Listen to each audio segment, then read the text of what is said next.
Je suis venu à la rencontre de la terre d'Haïti parce que je dis toujours que un musulman, lorsqu'il veut aller en pèlerinage, il va à la Mecque.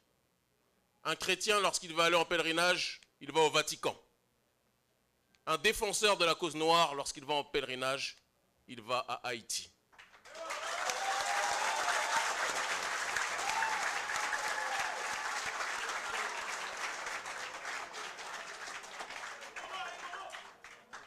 Haïti est diabolisé parce que Haïti est le symbole pour le peuple noir de la liberté. Haïti est diabolisé. Haïti, on tente dans les médias de présenter cette nation comme une nation déstructurée, une nation pauvre, une nation qui ne vaut rien. Parce qu'en réalité, dans le regard du capitalisme, ils ne peuvent pas accepter que des Noirs leur aient mis la raclée au début de l'histoire d'Haïti.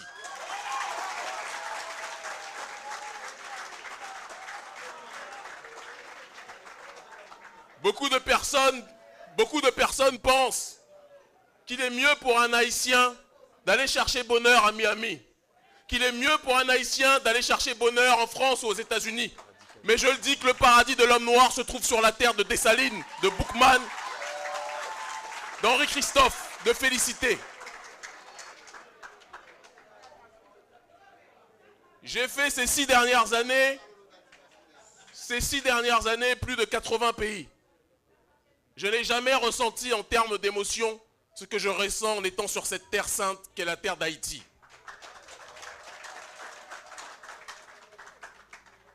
Je pourrais me présenter en quelques mots, mais je pense que la meilleure façon de se présenter, comme le disait Socrate, pour une fois on va citer un blanc, Déjà dans l'attaque, hein? C'est d'être déjà dans cette dynamique d'échanger avec le peuple parce que c'est la juxtaposition des idées, à partir de cette juxtaposition que jaillit la lumière.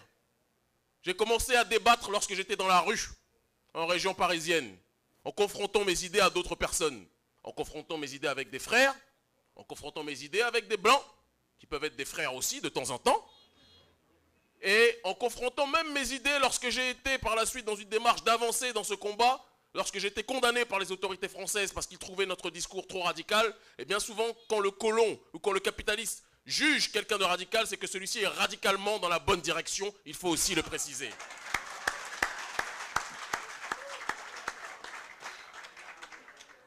J'ai 34 ans, j'en aurai 35 si les ancêtres ne me rappellent pas d'ici le mois de décembre. On ne sait jamais. Peut-être des représentants de l'ambassade de France ici ont d'autres objectifs. Et je leur passe le bonjour aussi.